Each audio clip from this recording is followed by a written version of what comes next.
Hello everyone, in this video I'm going to be talking about the long run average total cost curve.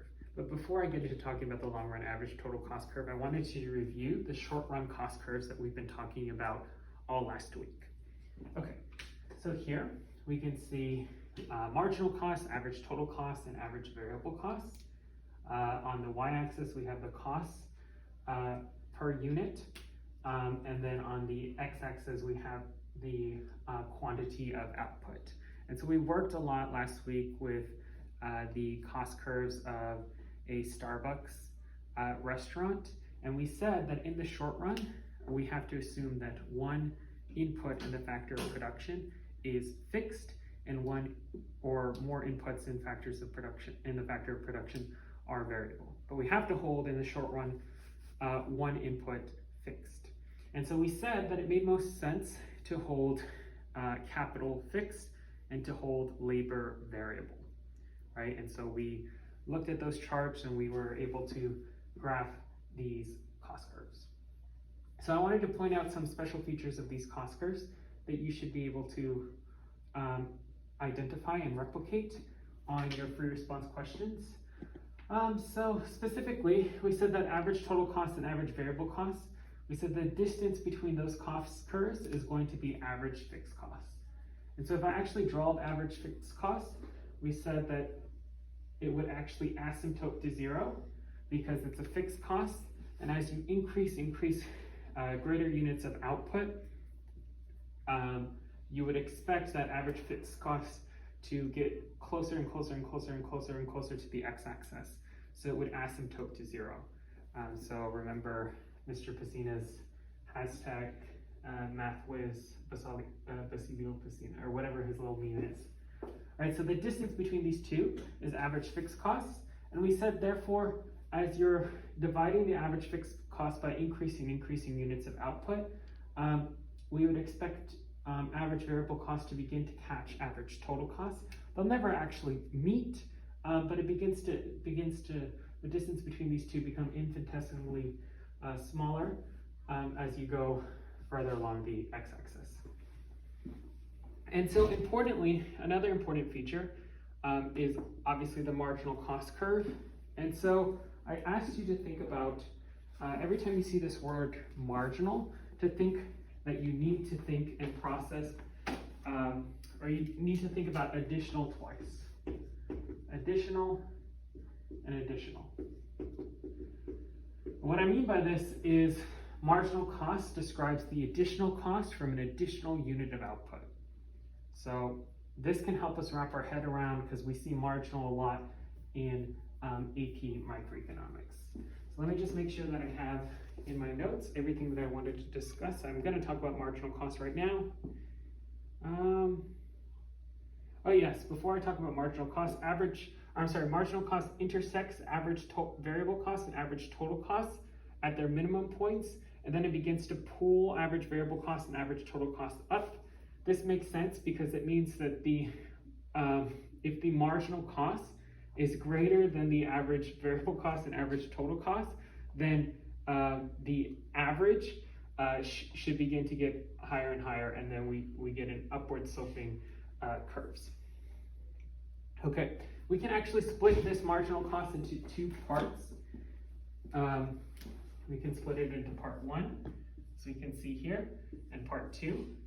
And so part one, we said this little hook happens, but it doesn't necessarily have to happen. But this little hook happens in a scenario in which, this little hook happens in a scenario in which, as we're adding an extra unit of, or extra input, or extra variable input, we see increasing marginal returns, or we see increasing marginal product, right? So the idea of increasing marginal product is this idea of as you add an extra unit of labor, an additional unit, the additional output from an additional unit of labor, right? So we see increasing marginal product. But we said that a feature of holding one input of production fixed in the short run is that eventually we should see diminishing marginal product, which we see with this upward sloping marginal cost curve, and decreasing marginal returns, right? Diminishing marginal product, decreasing marginal returns. And it's this idea that with each additional unit of labor, you get a smaller additional unit of output than the previous the previous point, as we can see here, right? And we said that this is a feature of short-run cost curves in a perfectly competitive firm. This is a feature of short-run cost curves that we should expect to exist, right? If you have capital fixed, as you add additional units of labor, at some point you're going to reach a point where you get diminishing marginal product of labor, and we see this reflected in this marginal cost curve. If you actually took this, the mirror of the marginal cost curve is actually the marginal product of labor curve, which gets at how related these two features are, or these two curves are. Now we're going to transition into the long run and short run average total costs. So average total costs. In the short run, this is what we're going to graph. And we're going to imagine that in the long run's kind of cooler because it adds like, there's an extra layer or an extra degree of freedom, right? I don't know necessarily cooler, but there is definitely an extra degree of freedom.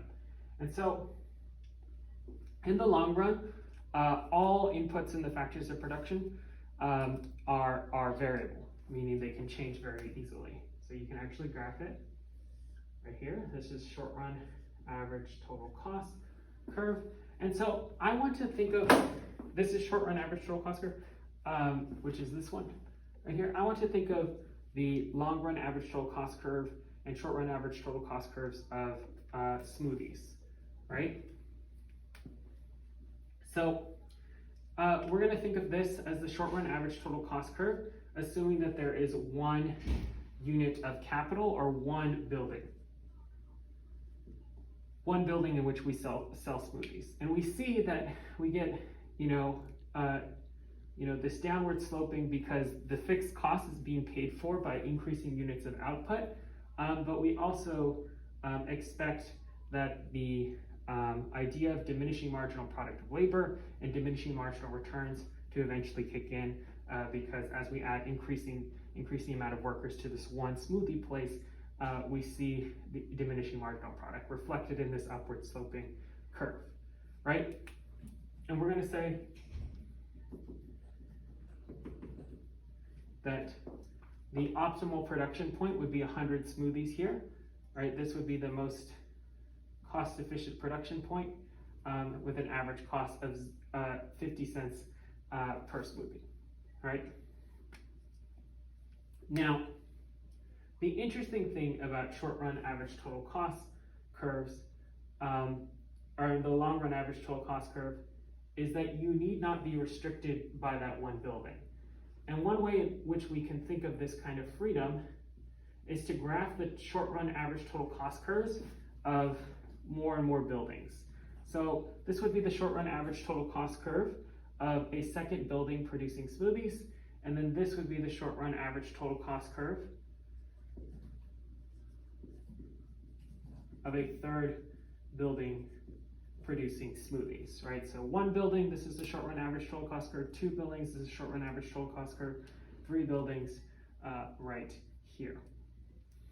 And we could see that this kind of intuitively makes sense because we would expect with two buildings that the fixed cost is going to be greater initially, but eventually get divided over increasing units of output, and that diminishing marginal product of labor would kick in later. So we can see that there are different optimal producing points, or depending on how much output per day we want to actually produce, one of these cost curves is actually going to be more optimal than the other. Right, so we can see 300. Okay. Now, in the long run, we can think of the long run average total cost curve as enveloping these three short run average total cost curves. And the idea behind this is that the long run average total cost curve, let me make sure I didn't miss anything.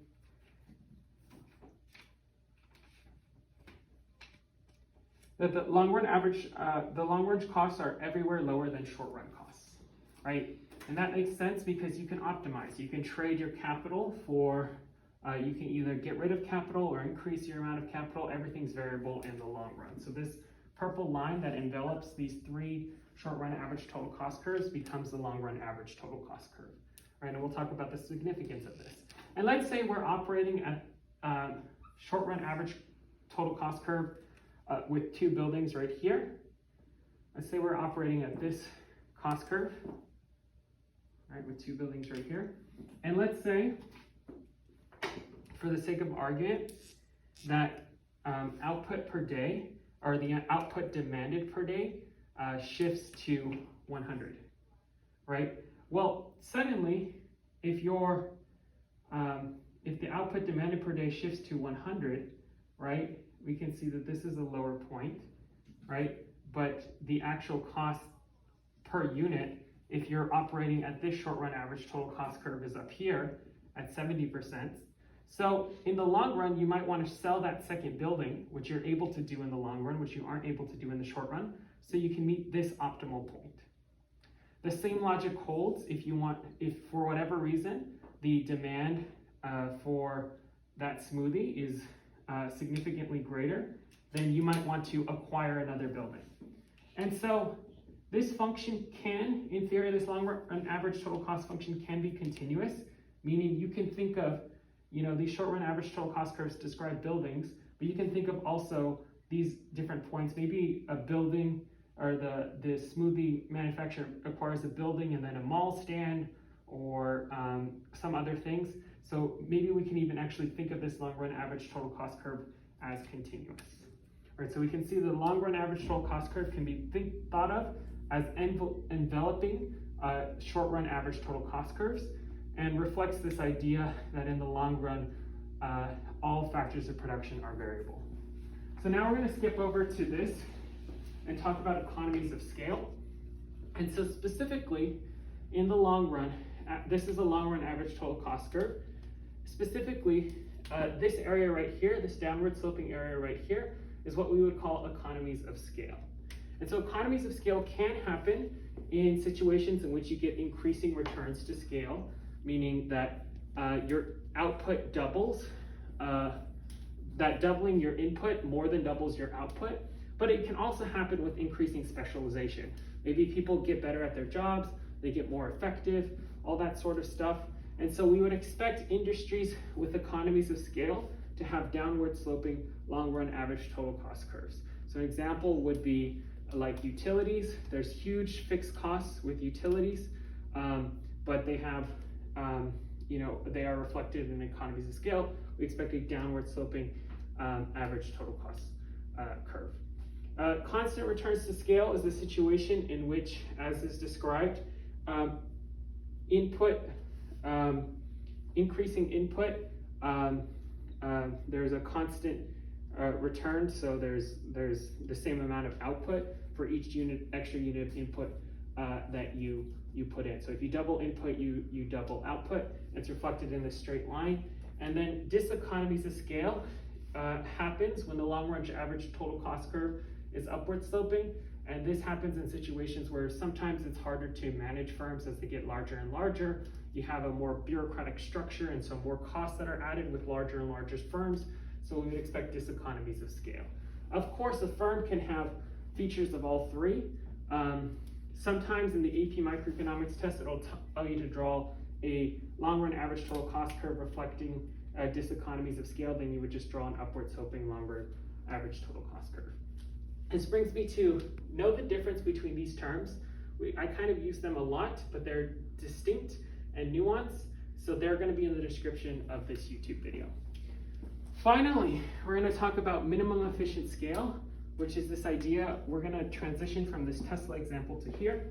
Minimum efficient scale is this notion that there is a point. Let me get the proper definition.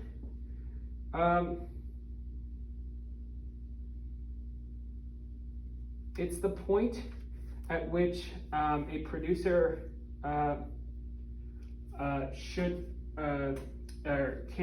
it's the point at which a producer is producing their long run average total cost is minimized.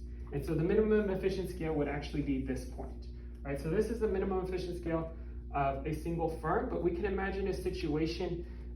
Minimum efficient scale is actually a very helpful tool that can also help us think about how fragmented or concentrated a market for smoothie making is. So for example, in a situation in which there are 20,000 smoothies demanded, right, in a market in which there are 20,000 smoothies demanded, then we would expect this single firm to operate here, because there's really no incentive to operate at a long run average total cost higher than this point. And we would expect this market to be very fragmented. We'd expect there to be a lot of smoothie producers, which there are, that are going to try to meet the demand of this market, right? There's no incentive to be higher up the long run average total cost curve. If you want to be an effective producer, you want to get as close as possible to the minimum efficient scale. Now, we can also imagine a situation in which this isn't smoothies, and let's say the demand is, or we can say smoothies too. The demand for smoothies is 400, then we should expect the market to be very concentrated and to be divided between exactly 2 firms, right? And so this kind of gets at the idea, which we're going to develop later on, into market structures. We'll talk more about concentrated market structures, natural monopolies, oligopolies next unit. Finally, in the example that we're going to do for the class today, or the discussion we're going to talk about the class today, we're going to be talking about Tesla. So I'm going to show you a video about Tesla. And so I'm going to say right here that Elon Musk in 2017, he chose the first short run average cost curve, because he thought that there would only be demand for about 20,000 Teslas. And of course, the demand for Teslas was actually 200,000. And so the cost of producing each Tesla, the average cost, was actually a lot higher. It was as if Elon Musk chose this cost curve. Now, Elon Musk almost seems to have chosen cost curve 3, right? Because he's building a new gigafactory, one of the largest buildings on Earth in Nevada, that is solely designed to produce batteries, which is an essential Tesla input, reflecting this idea that in the long run, Elon Musk shifted, to a more optimal cost curve, or you can think of it as a more optimal place in the long run cost curve today. Now, he could be wrong, right? Maybe he could be overshooting the actual demand for Tesla and stuff like that. And so in the long run, you can make these adjustments, and maybe he's going to shift, further, sell or lease out part of that gigafactory, which he already seems to have leased out some of that gigafactory, etc. Okay,